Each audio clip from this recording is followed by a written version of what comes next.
Hi everybody, welcome to a tactics video. This time, how to use the Astra Militarum heavy weapon team units. We've got three options in the codex today, being the Krieg, the Cadian, and of course the Catachan.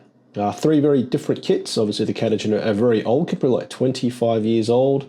The Cadian's about probably 2 years, and then the Krieg obviously just under a year. So I've got a good history lesson as far as the miniatures are concerned. So just like the previous videos I do, always look at how to actually use the unit, what is its pros, its cons, and effective potential use as well, and maybe also some configurations to use it in your army list. So just like the previous videos, I will start off looking at the actual data sheets. We've got three to obviously examine. So these are three separate kits, being the Cadians, as said, the Catachan, the Krieg, and the way to think about it is the Cadians and Catachans have got the same weapon options, cost the same at 65 points for three bases.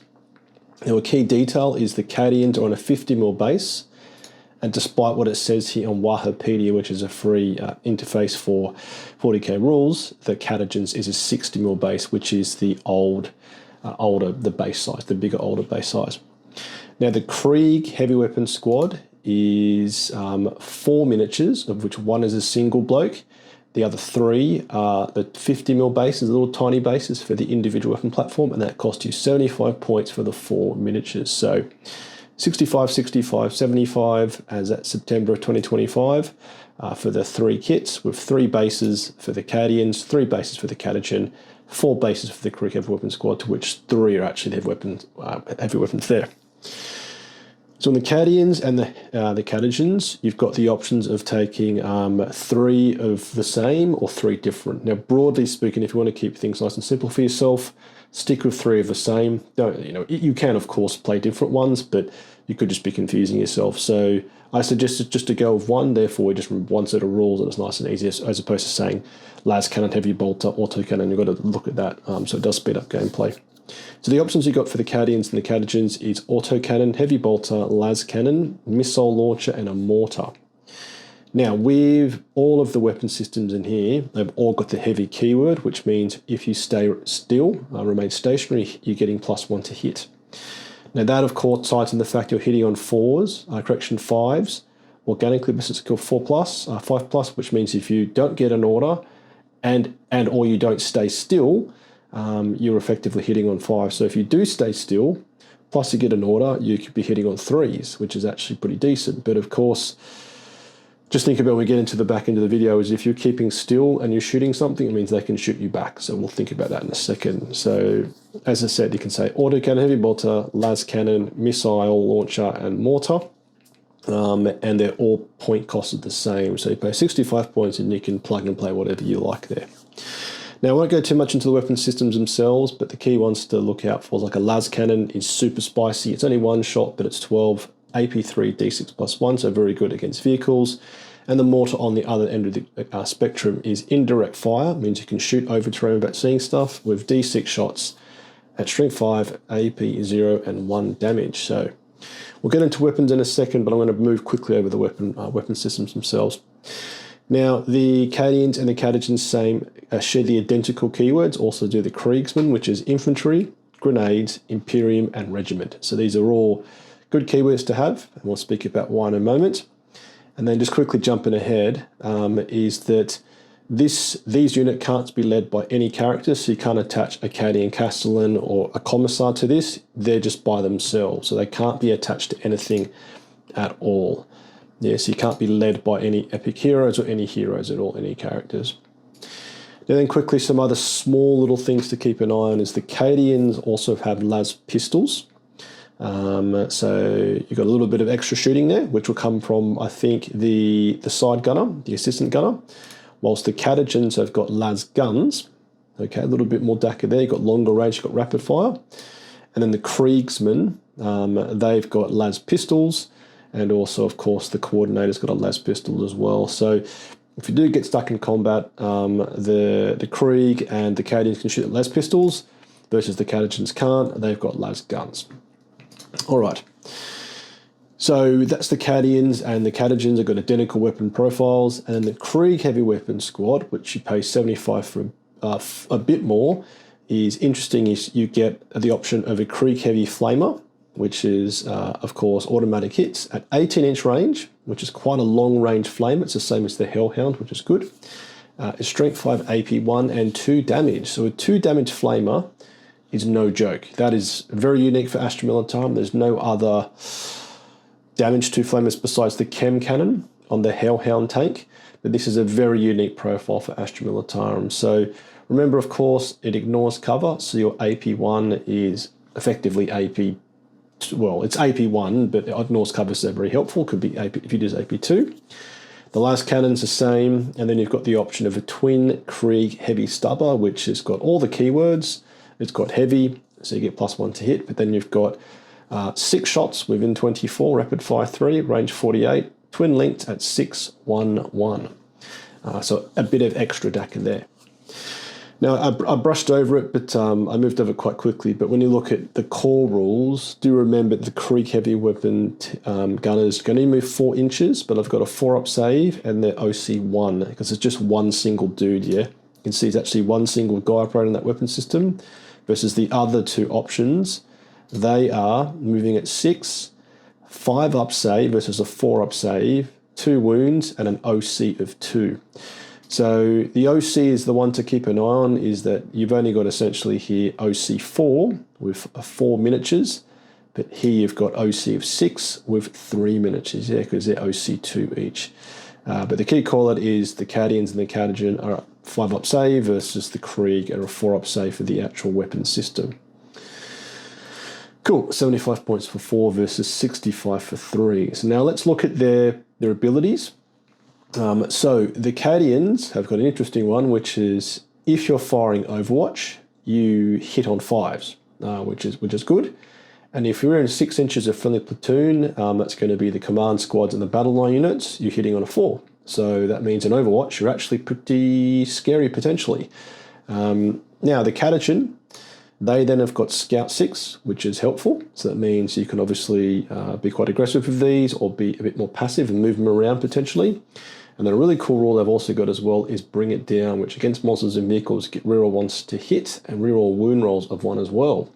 So you have got a chance of actually tickling some monsters and vehicles.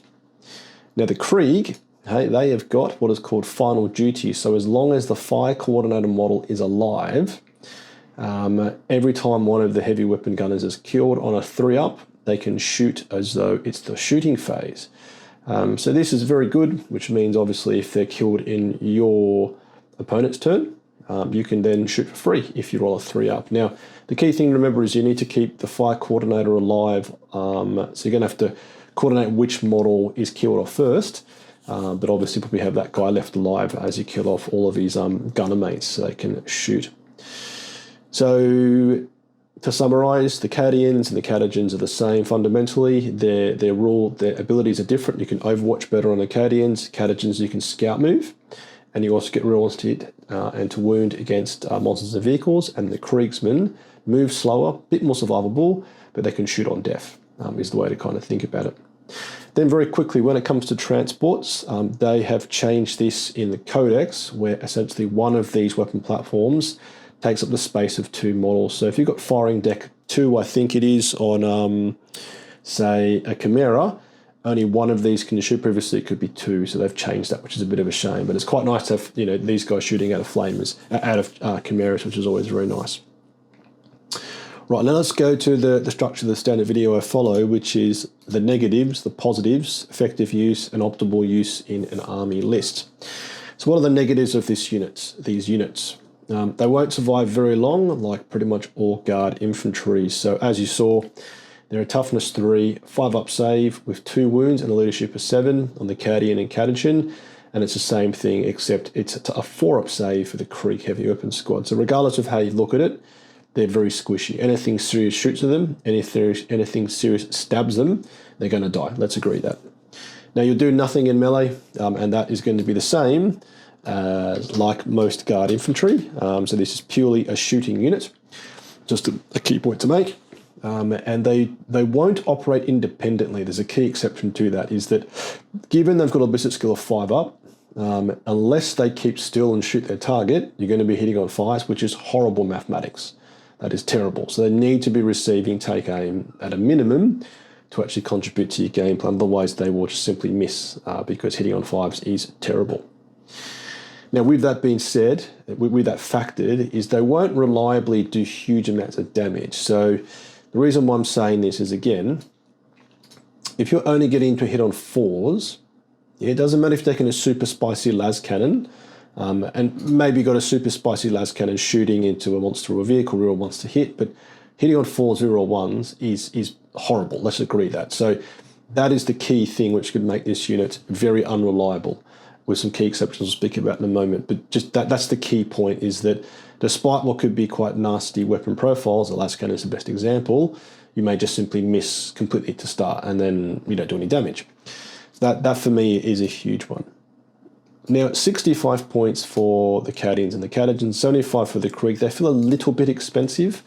There was a point when I think the Cadians and the Catachans, and the heavy weapon teams I called back then, were I think 55 points, and it was really, I think it was 55 points. It was very, very cheap. It felt probably a bit too cheap, probably 55, probably 60 feels about right for them, but 65 is the same cost as 10 Jungle Fighters, 10 Cadians, 10 Death Corps of Krieg.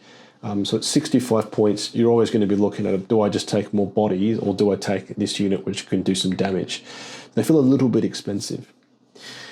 Now, for those of you who've played 40k for more than just 10th edition, remember the old days when you were basically paying points depending on the weapons you took. So the way it used to work in this example in 9th edition is you would pay a flat cost for the heavy weapon, heavy bolters, which was the sort of standard weapon. If you want to take anything else, you've got to pay a premium. So pay 5 points for, I don't know, autocannon, 10 points for las cannon on top, yeah? So almost go from maybe 50 points for the heavy bolter and 60 points for las cannon. Now that's all gone. They simplify that significantly for 10th edition, which is very good, which means it's a simple way to think about it.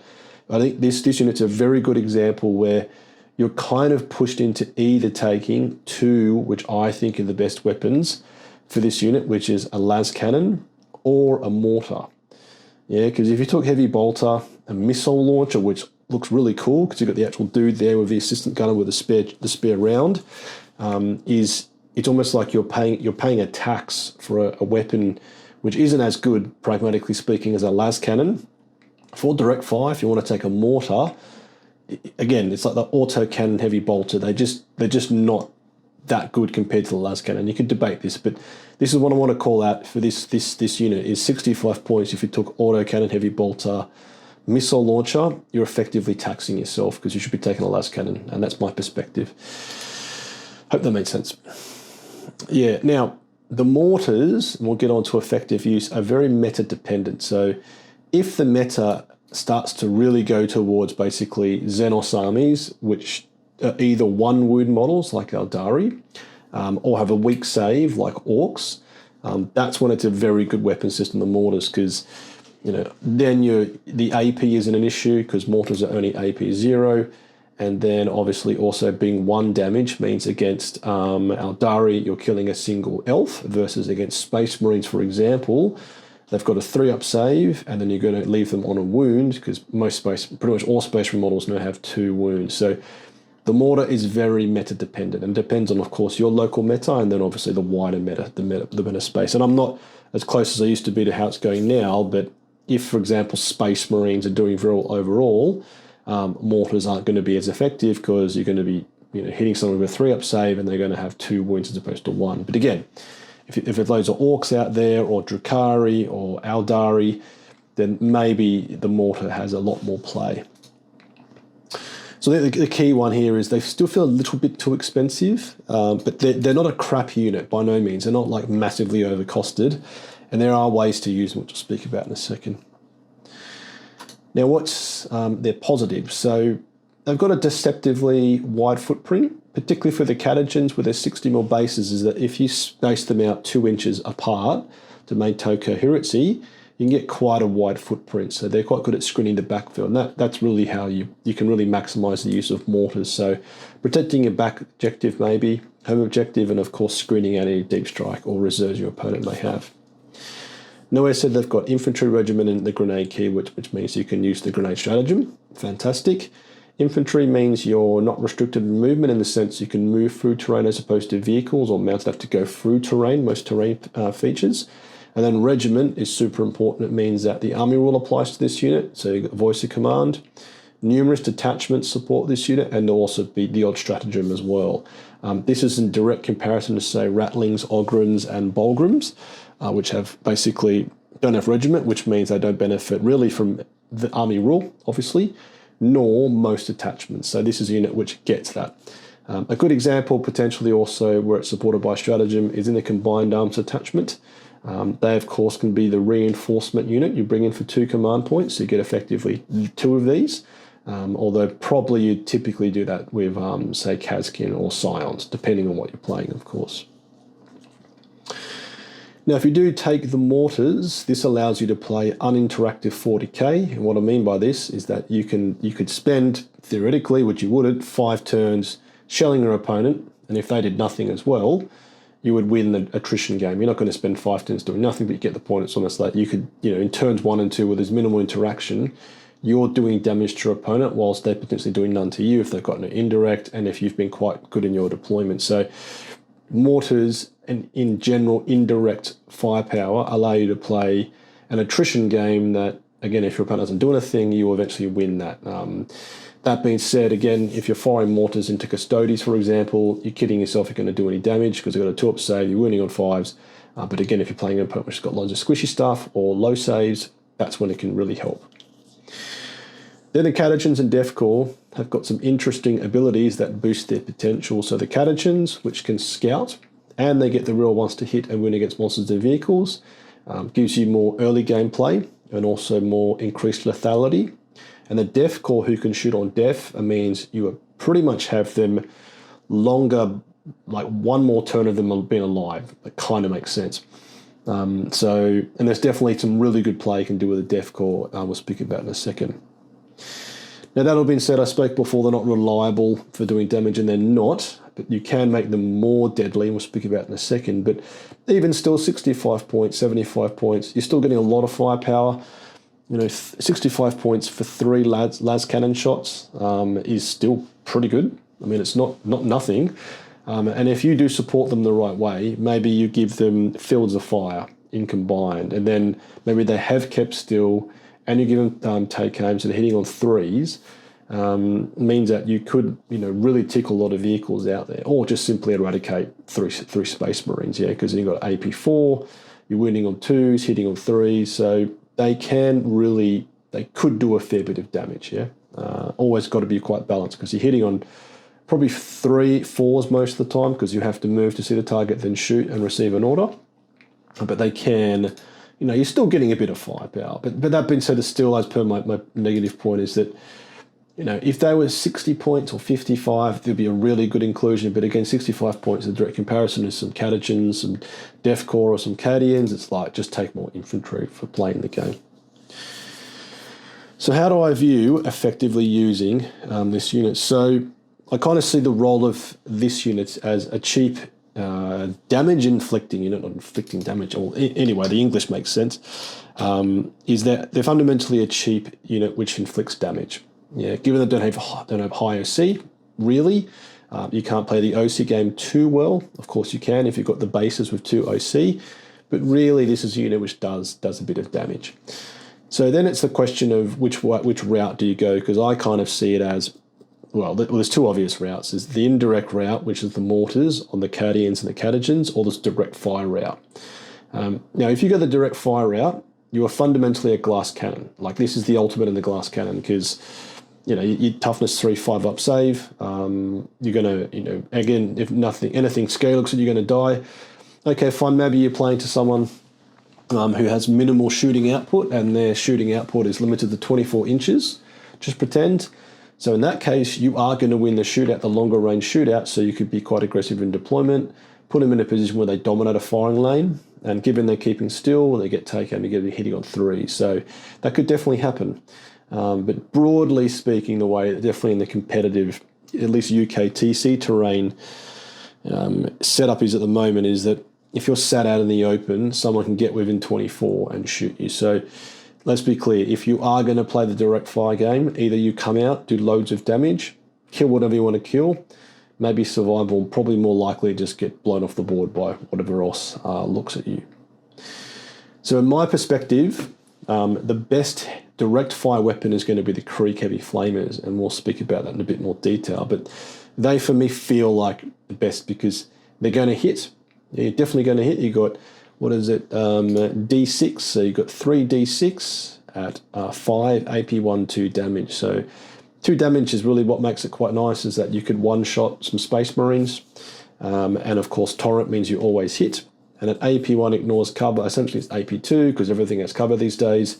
This feels like the optimal direct fire choice. Now, just out of interest, the las cannon, fine. The twin-linked heavy stubber is cool at 611, which means you're going to be wounding some nasty things a bit better, but just go for Torrent because then you're always hitting.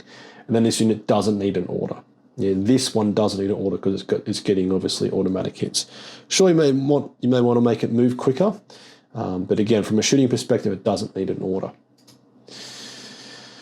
Right, then if you play mortars, as said before, now this obviously makes their survivability massively increased, yeah, because if you're not being seen by your opponent, you can't be shot. So until they get to you either via an aggressive deep strike or charge this unit and kill them in combat and melee, the mortars will last forever, obviously, because they can't be shot, they can't be interacted with.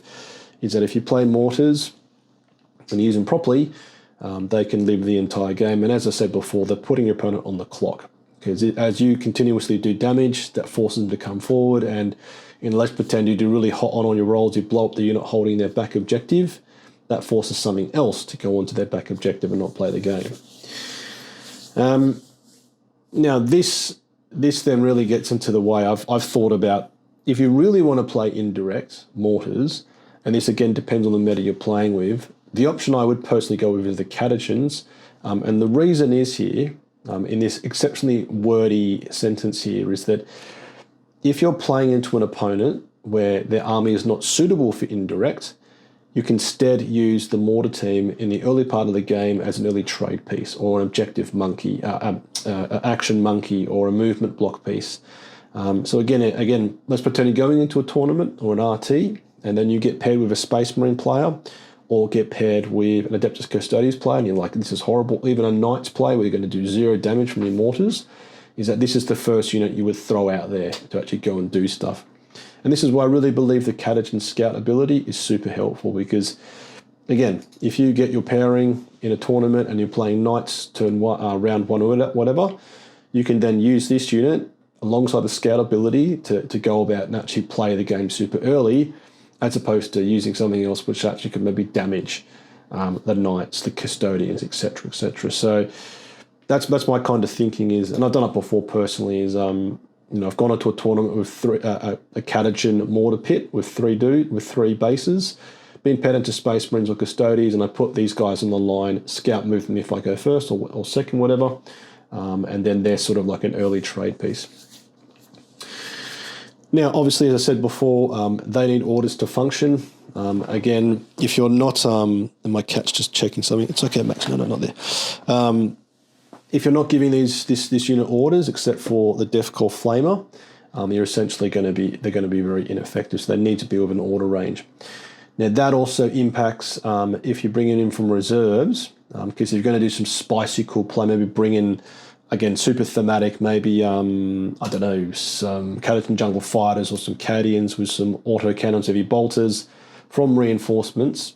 Given they can't be given an order in the command phase, then going to support a character coming in as well to give them an order. So again, this is the real kind of issue you face, is given they're so inaccurate, unless they keep still, or unless they get an order, you need to effectively always pair them with an officer, except unless you're taking the Krieg Heavy Flamer.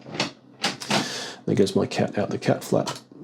All right, now let's talk about some ways to use this units, and within the different detachments. Now, firstly, I would probably say, and this is September 2025, is that it's not like you're going to build a list around indirect, really, nor mortars at the moment. And again, that may change as maybe Drukhari get more popular because you're getting a new codex. Eldari is certainly a decent. Maybe Orcs are going to come back into play. But maybe there could be a world where you take loads of indirect and you focus on making these very effective. So if that's what you want to go after, But also, if you are playing this specific detachment we're going to speak about here, Bridgehead Strike will naturally be a massive buff to them because they're infantry, all of the options, and they will get reroll once to hit. So that is really good. That basically means that you could be, if they're mortars, hitting on 4s, reroll 1s if they can't see the target. That reroll 1s essentially makes them hitting on a 3.5. Yeah, Ballistic got 3.5. And a neat trick you could potentially play is the Cadians in Overwatch would be hitting on 4s if near a platoon unit, reroll 1s, which actually means you probably would land a load of your hits in whatever weapon system you decide to play in Bridgehead. So that's very helpful. Then, of course, Recon, given they're all regiments, they will all get the benefits of cover permanently. And if they're actually in cover, you then have got essentially a 3-up save, which makes all Astra Militarum infantry way more survivable than they should be. Now, a really cute trick, which definitely does pop up, and a point I should make is that you do see this unit pop up in the odd top performing list. They're not super common like Catachan or Lemon Rust Battle Tanks or Rogue or Dawns, but you do see them pop up in a couple of places. And certainly the most tasty combination there is a Mechanized Assault, because when they disembark with the Krieg Flamer, you've got +1 to wound. So strength 5 means against, most Space Marine infantry, you're going to be wounding on 3s, if not 4s. And of course, if you get out of the vehicle, you get +1 to hit. You're wounding on 2s, if not 3s. So that makes them actually quite tasty. The other super cute way to play it is Hammer of the Emperor. You send a Taurox, which automatically advances 6, plus you get move from a tank commander. Means you've got a massive threat range. These boys then get dumped out and they can flamer whatever their target is. And where the Krieg Flamers get super tasty is that, let's pretend, okay, you've done that. Doesn't matter if it's a Mech Assault or Hammer of the Emperor or whatever. So you move them up, they disembark, they do damage. Then your opponent then moves within 18 inches, because that's their range. You can then overwatch them in their turn. And then if your opponent decides to kill them in the shooting phase, you then get to shoot on death on a 3-up, yeah? So that's where the Krieg Flamer certainly has the best play. Again, you can move them up, disembark them, or you could even bring them in from reserves. You bring them in from reserves, they flamer your opponent then wants to move, you then overwatch your opponent, and then your opponent kills them via shooting. You then, of course, can shoot on a 3-up, which is very good. Now, do remember, if your opponent decides to charge you and kill you in combat, you can't shoot on death because it's not a vehicle. You're in combat, you can't shoot heavy weapons. You can shoot your pistol, which they could do. Okay, you could shoot your pistol, which is pretty cute. You could shoot your pistol on a 3-up, but that's a las pistol, that's not heavy flamer.